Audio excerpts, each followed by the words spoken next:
This morning we're going to talk about veterans business. Mr. Hello, testing 1, 2, Mr. Schaler. When did you come home from Vietnam? What year was that, Joe?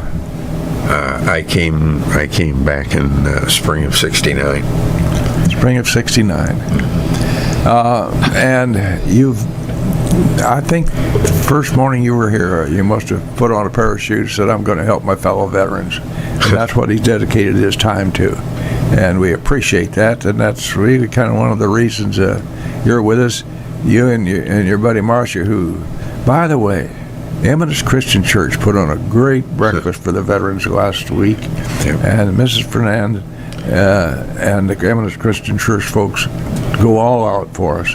So let's have a big round of applause, Logan County. Stop, put your forks down, and give a big clap for folks up there at the Eminence Christian Church. That's a nice thing. That's been going 8 or 9 years now. I don't think I've missed any of them.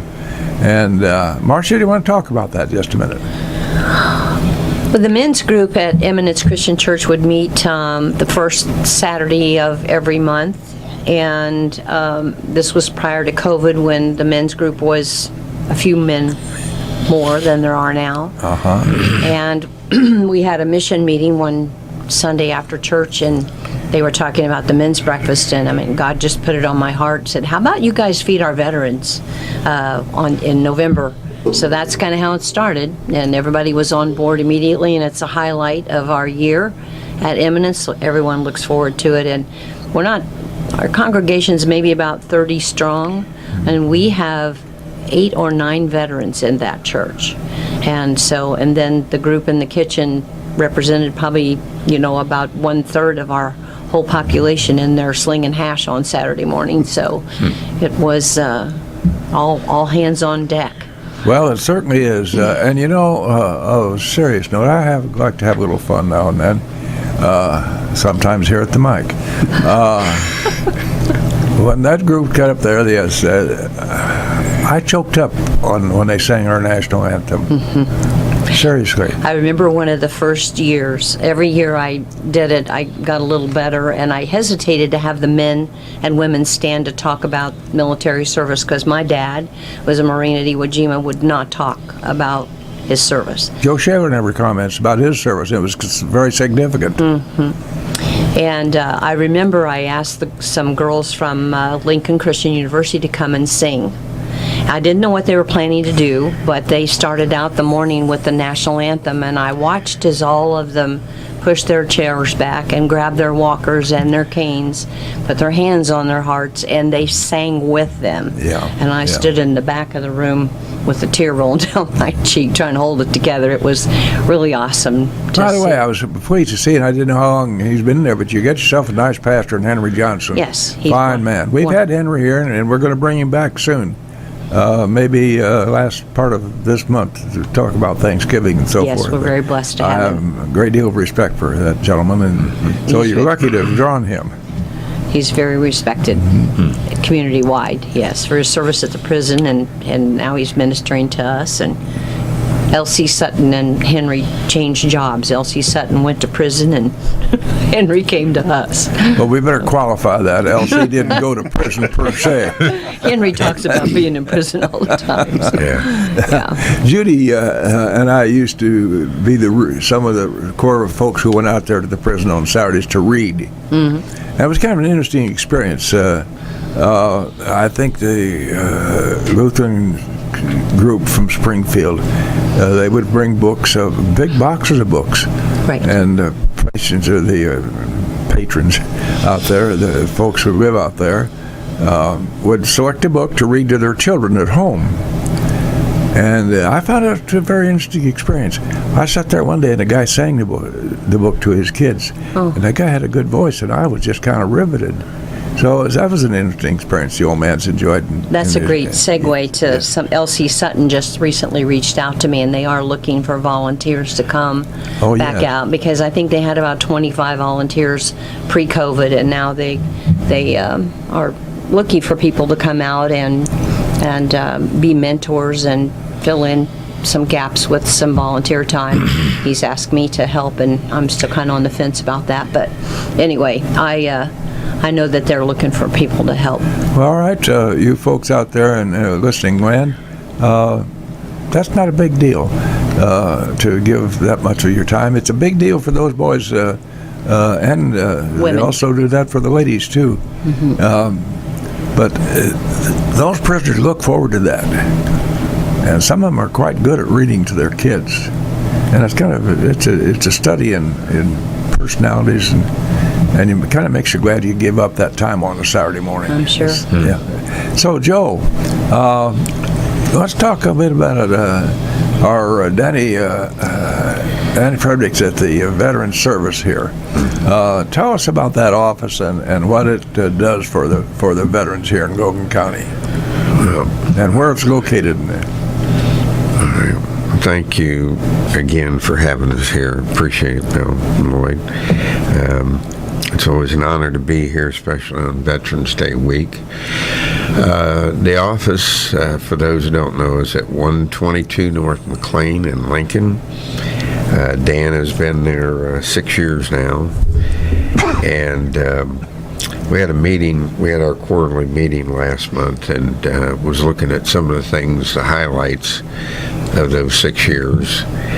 And one of the numbers that he has been finally able to kind of put together on benefits that have come out of this office being there is that we're somewhere in the area now of about $5.5 million a year is now coming into veterans in this county. Tax-free benefits coming in compensation. In this county, Joe? Yeah, $5.5 million and growing. And people need to remember that's year over year, and it continues to grow. So it's been a huge transformation for a number of veterans that he's become very good at what they refer to as prosecuting claims, making sure that the T's are crossed and the I's are dotted before they go in, so we don't 90 days later get a rejection letter because something wasn't spelled correctly. He's very good at following that all the way down. And he's going to be one of the very few in the state that is going to go through some training to be an advocate when there is a hearing with the VA. And they do that by Zoom, and they're doing that out of D.C.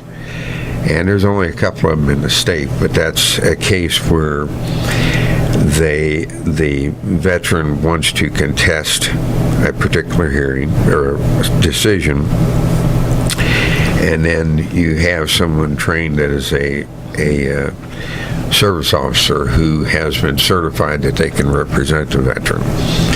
So Dan's going to be doing that type of training here soon and be one of those that can represent the veteran. So little old Logan County has, once again, it has demonstrated in many ways how it's a very veteran-friendly county. And when we, Dan, not that it shows up necessarily in Logan County, but he also has prosecuted a number of claims from veterans from surrounding counties where they don't have a veteran service officer. The state of Illinois right now, the last number that I heard was that they were about 40 service officers short of what they should have. That's state service officers. So the number of VACs, Veterans Assistance Commissions, have been growing, and that's a good thing because they tend to offer more personal contact, and now the state has finally gotten to a point when they do their annual training sessions that instead of just the state service officer showing up, they now make sure the VAC officers are there, so they're all hearing the same thing at the same time. And so there's been progress made, a lot of progress made on trying to get an alignment there and keep moving the process forward. for our veterans. You know, Lloyd, speaking of progress, one of the reasons that the Veterans Office is so important to us is people like Joe Schaler got behind this movement and saw to it that we had that representation there. Joe quietly goes about his business without a lot of fanfare, but he doesn't mind asking for a couple of bucks for the veterans, and that's okay. That's his job. Lloyd, I think we ought to talk about tiny homes for a second. Yeah, absolutely. We've talked about the influx of money coming in. I was doing some research before the show, and I see going to kind of get a feather in your cap tomorrow as far as the tiny homes program goes with some recognition. Can you tell us a little about that? Here, you can talk about that. Well, then we'll Marsha keep is here it for me. because she stands in the, excuse me for making a military expression, she stands in the trenches with Joe, working for veterans, and we appreciate that, Marsha. You quietly go about your business, such as the Eminence Christian Church thing, and the things you do for us there at the Christian Village. Some people just slip on a pair of shoes and quietly go to work and get things done. So let's talk about your involvement in the tiny homes, Marsha. She's in full bore, I will tell you that. That's just kind of a blessing that came along. I met Joe through Bill Dennis, and we were getting ready to do a big fundraiser last year because of COVID.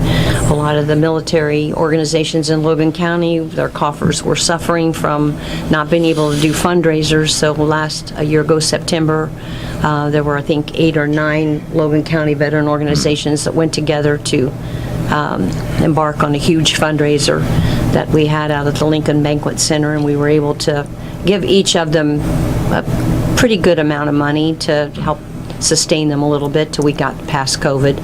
And so with that kind of just snowballed from there, getting involved with the Central Illinois Veterans Commission, helping raise money, and then becoming a board member and rolling up my sleeves and running a hammer and nails and whatever, drill and Screw gun. yeah, whatever else I could do. Yeah, she's So- not bashful about picking up a hammer, to be it a ball peen or a claw hammer. She doesn't make any difference. She Just if it don't need- be in front of her.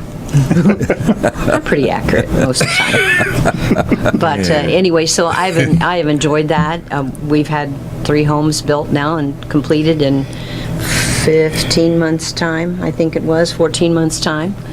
And so back to what Loyd asked was tomorrow at 1 o'clock in the afternoon at the Farm Bureau building, the Central Illinois Veterans Commission is going to be presented with a plaque indicating that, pardon me, Central Illinois Veterans Commission was nominated for the Governor's Hometown Award. We were one of 45 applications and one of 4 finalists, and they are going to put a plaque. IDOT will put a plaque on all the entryways to Lincoln, and indicate that we were a hometown finalist for that award. And the board who interviewed us the day that we were at the state fair encouraged us to come back next year. And I think we got a lot smarter. We're still in our infancy. So next year when we go back, we know what to do, I think, and we're going to grab it next year. Yeah, but for an positive. infancy, you sure get a lot done. You get it accomplished. Now let's be specific about this event tomorrow. So it'd be nice to have some extra people there. So give us the time and date again for tomorrow's recognition. Okay, 1 o'clock tomorrow, Farm Bureau building, which is at 120 South McLean. The group from the governor's office will be there to do the presentation, and then we're going to have a reception afterwards, and we'd love to have anyone who has the time to be there. We'd love that, because the 2 things that make all this possible is the volunteers, and it takes money, and both those have to go together. We've been extremely blessed with both those, and as Marsha said, at each home we get a little bit smarter. The lot that was donated to us last month when we dedicated the 3rd home, when the Campbells donated the lot, on Decatur Street, we've been now able to subdivide that into 2 lots, so we can build 2 homes next spring there. And each home is a little bit different. We do it a little bit different, a little bit smarter, and we'll do the same thing, but we just need people to really understand how grateful we are when they show up to volunteer, when they donate material, they donate their money. It's not just about the huge foundations that give us money. It's the $1 here and the $5 there. All that adds up, and it keeps us running, and that's what we need. We're grateful for that. Mr. Kirby, there's an old saying, nothing happens until somebody gets their shoulder to the wheel and make it happen. Sitting across from us this morning in the studio are 2 people who put both shoulders to the wheels. They make things happen in veterans circles. And so on behalf of the veterans who are the recipients of some of these nice things, I think we'll give them a salute, a virtual salute. I'm going to break my hand on the microphone here. But by the way, we have to make a salute to some folks who are called sponsors. Very important to us. So, Mr. Rash, go right ahead, sir. Right back live in the studios here. The program this morning, of course, is Viewpoint, appearing each Wednesday morning at 08:15 to 0900 hours. The program of personalities, politicians, and perspectives. Well, voting's over, so we won't talk about politicians, but we sure have perspectives and personalities. The guests this morning, Marsha Fernandes and Joe Schaler, representing what is good and great about the things that are being done for our veterans here in Logan County. Let's go straight to go ahead. I think we go straight to the tiny homes again. Let's go to the first one, Joe, out there in the corner of 7th and College. And by the way, while we're saluting different folks, I'm going to just doff my personal hat to Haji Patel, who gave us the real estate for those homes there on the corner of 7th and College. Nice thing. Nice way to go, Haji. So if you need a 6-pack next time, go to Famous. And I'm not charging Haji for a commercial. Yeah, somewhere he's going, yes. Yeah. Well, seriously, tell us about the concept of tiny homes and the origin of that. And let's pick it up from there, Joe. Well, I had on a trip over to the Quincy Veterans Home a couple of years ago. Yeah, about 2 years ago now. Went over there with several other veterans to pick up scooters and wheelchairs because they were in the process of taking down a building there. Had all this great equipment there, and we were going to bring it back. And we made a detour by a organization over there that was putting up tiny homes in Quincy, and they had built 5 homes on a block. And I tell you, when we rolled up there and I saw these homes there, it's like, my gosh, this is awesome to see this. And we got an opportunity to talk to a couple of residents that were living there, and that just kind of, I guess, planted a seed. And 6 months later, we were building our first home and using that as a template. And again, we've kind of massaged that a little bit on each home, getting a little better and smarter and quicker about it. But it stuck with me that we do try, when it comes to claims, to get a claim prosecuted properly. We do try to find and get the homeless veterans off the street, because any given night in this country, we got 300,000 veterans that could be homeless. That's 300,000. And another 1.5 million that are about one paycheck away from being homeless on any given day in this country. And one of those things that we encounter with the tiny homes is looking at those veterans who are looking that could deserve a hand up. They're not looking for a handout. I'm sitting across from a veteran that has a bad back, but he doesn't want to file a claim on it. We tend to disappear. We don't want to stand out and ask for help because we weren't trained to do that. We're supposed to be the person that helps. So we're trying to identify and work with those that have made their way through the system, and now they are there to be in a permanent home. They're capable of taking care of it. They're responsible. They always have been. They just needed to get a break in order to get that home, and it's a blessing to us to do it, probably more than it is for the recipients. And it gives us a lot of energy to be ready to do the next one and the next one, because the need's extraordinary, and we're now getting hits from other communities asking about, well, how do we do this? How can we come over here and help us do this? So that just kind of adds fuel to our fire, because we know it's a good thing. When others want to emulate that, it's got to be a good thing. And we know we're changing lives every time we do this. And we get to do it. Our volunteers get to share in that. And it affects everybody. It's a positive impact to have. And we're just, I think we're just lucky at times that we're on the journey that we're on. Loyd, it occurs to me as I sit here and visit with Joe and Marsha about this matter of veterans and their assistance and their need. Some folks get caught literally without notice when a loved one dies, and they haven't given much thought to memorials.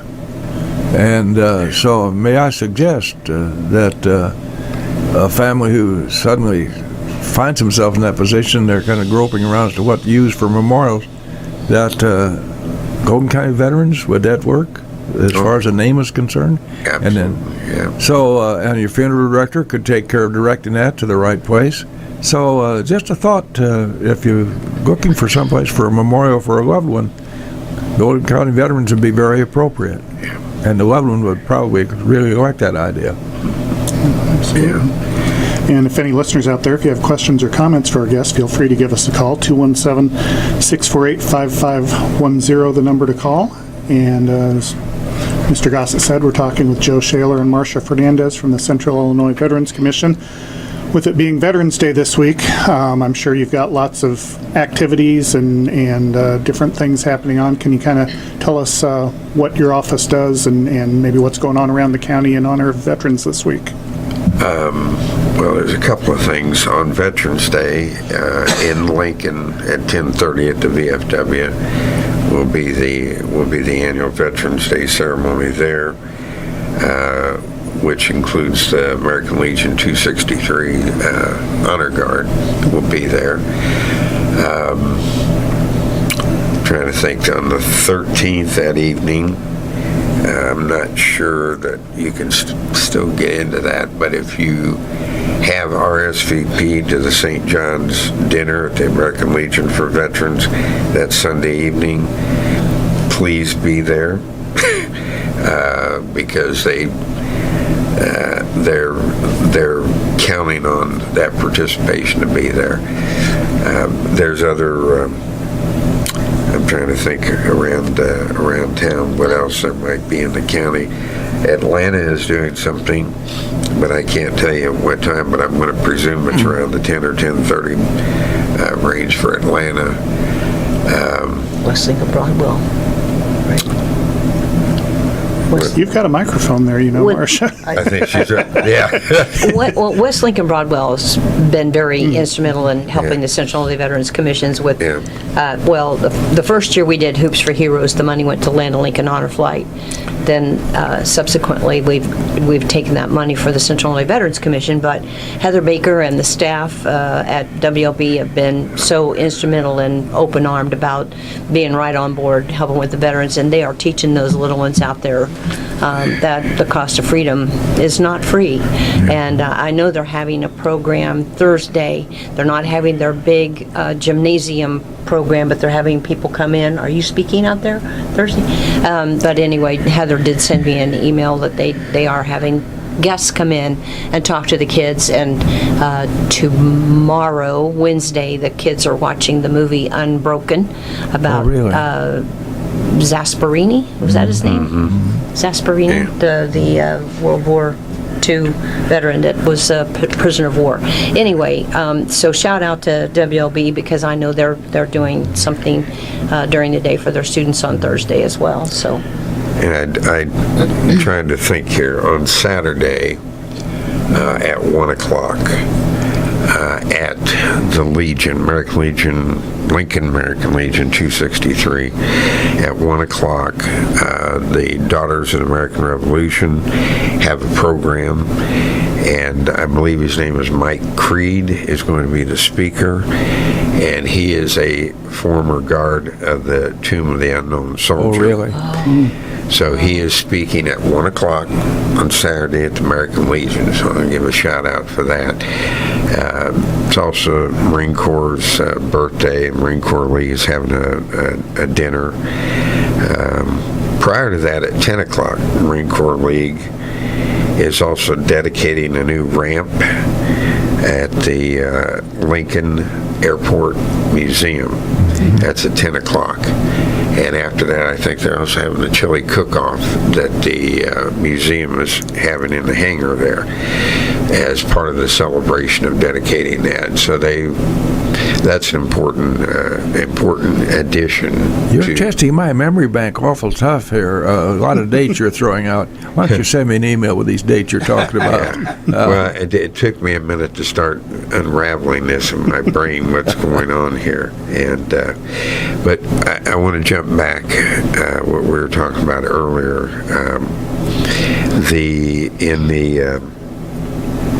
Monday there is a lunch and learn at the Dugan Center being put on by the Loyd program by the Defy group, and what they do is teach entrepreneurial skills at the women's prison here and several other prisons in the state of Illinois, but they're going to be there to talk about how they go about doing this training to prepare these ladies when they're coming out to be able to either work in a business or operate their own business. So that's at noon Monday. That'll happen. You mentioned the Honor Guard, and I think it's very important to American Legion Post 263 make sure that Honor Guard, when a family loses a military loved one, that Honor Guard is available for them. That's a really nice part of a final service. Do you want to just address that for just a minute and tell us how that goes, Mr. Schaler? Well, I guess just from personal experience, to be a part of the Honor Guard, we understand, all of us understand why we're there and what we represent. It is about the veteran, it's about the family at that point, and we also understand that we're the last part of any ceremony. And when we fold that flag and when we fire and then taps are played, usually that's the end of the ceremony. So we know that's what closes it, that's what stays in their heart. And when we have family members come up and thank us, which happens virtually every time, you know, my only comment I ever make back to them is, you know, the reason it's an honor guard is because we're honored to be here and to be able to serve like that. So unfortunately, we've had more than one experience where we've not only been the honor guard, we've served as pallbearers because there was nobody there. Yeah. And we've had several of those down at Camp Butler like that. And I tell you, it's becomes a very emotional ceremony for us because I can think of several times. One, it was a Korean War veteran. The other one was a Vietnam War veteran. They had been in combat. There was nobody around, and that gets a little difficult, but we get it done. And I want to say that Mount Pulaski has an honor guard, Atlanta has an honor guard, Elkhart has an honor guard, Emden has an honor guard. So we have a number of them in the county, and I think last year the cumulative total was around 50 funerals that were done. It was a rather high number. So, but anyway, we're lucky to have honor guards like that. The neat thing about it is that, as you suggest, that's the final ceremony for those who have that honor guard, and it's a nice thing for the little folks and families to be there and see that, witness it, and not like the famous firing squad went off and the kid says, "My God, they shot Grandpa."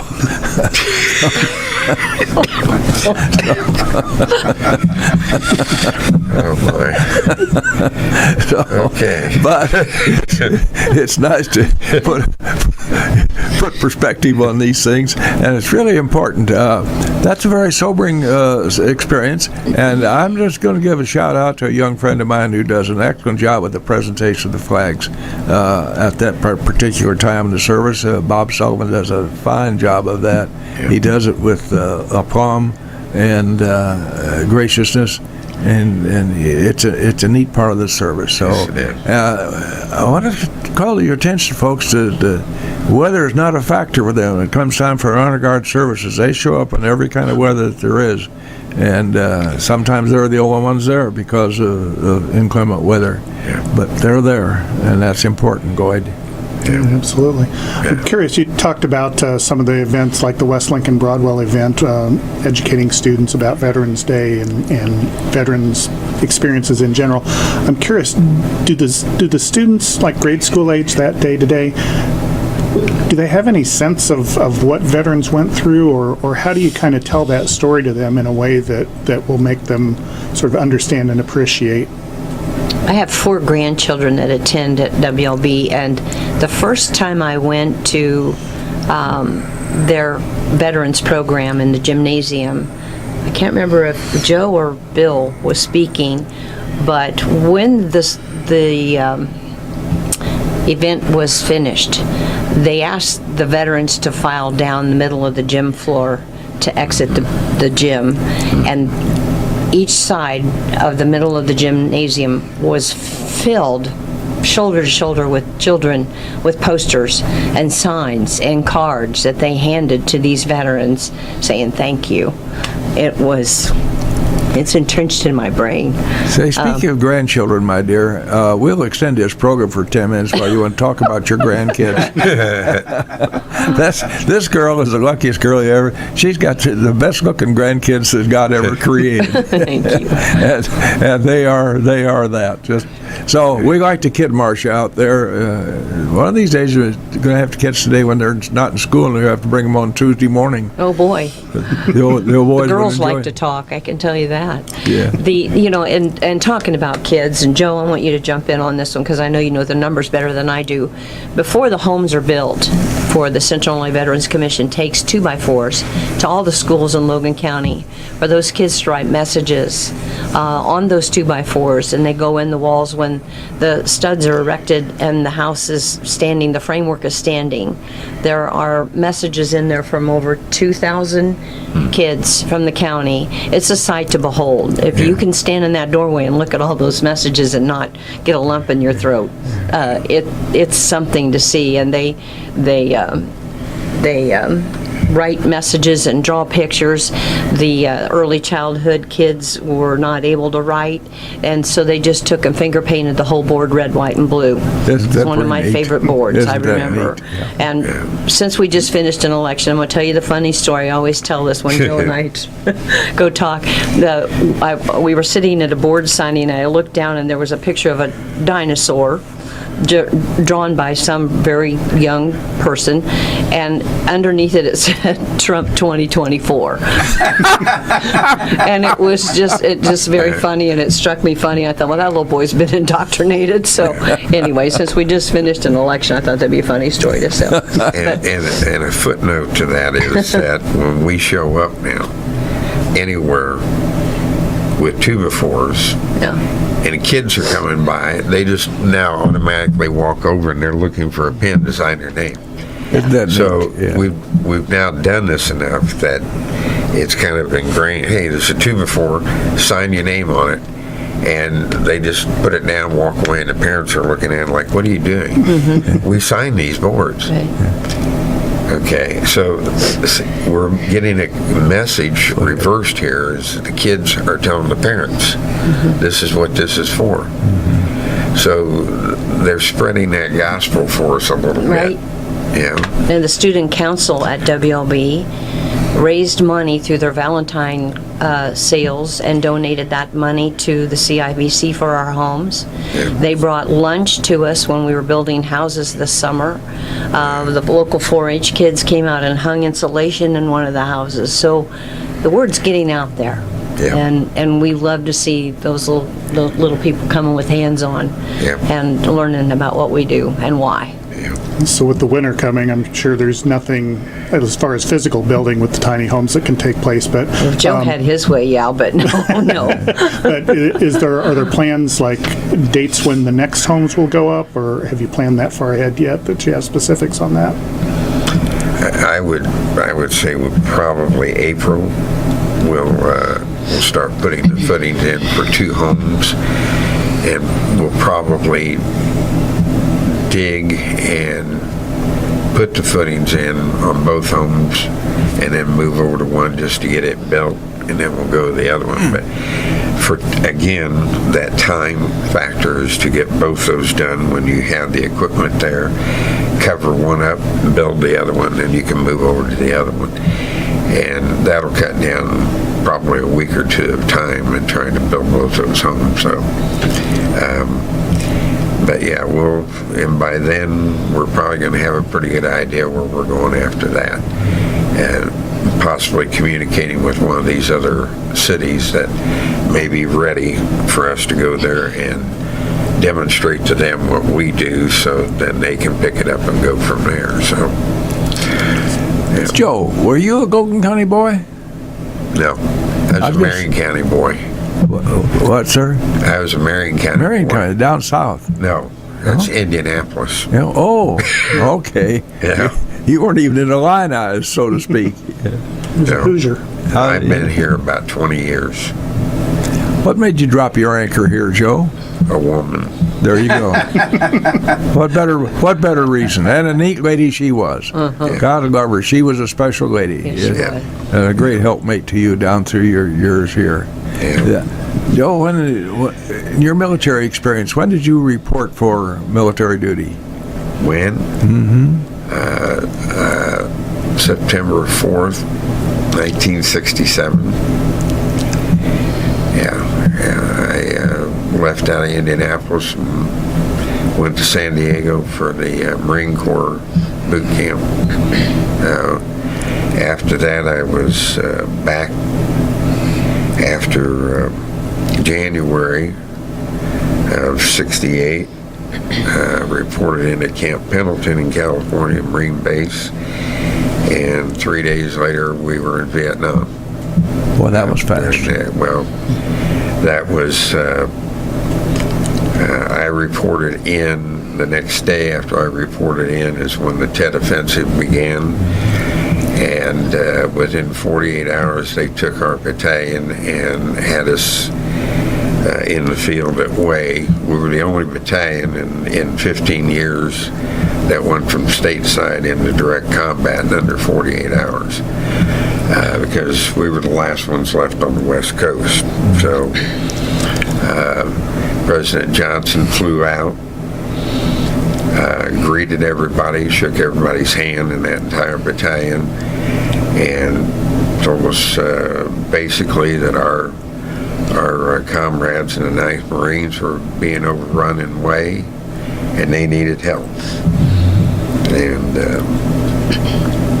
an hour later, we were getting on the planes that were lined up like boxcars, and away we went. Yeah, exactly. Yeah. Well, we thank you for that service, Mr. Schaler. Joe is very condescending to the old fellow here. I was in the Air Corps. My combat experiences were a little less than his, significantly less. So, but Joe's always been very kind to the old man. Takes him under his wing and talks to him, teach him like his kid. Absolutely. Well, it's a great deal of respect for the greatest generation. Because I had a brother, my oldest brother, that was part of that, and he is one of my heroes. All right. Well, we thank Joe Schaler and Marsha Fernandes for joining us. Just a reminder that tomorrow at 1 p.m.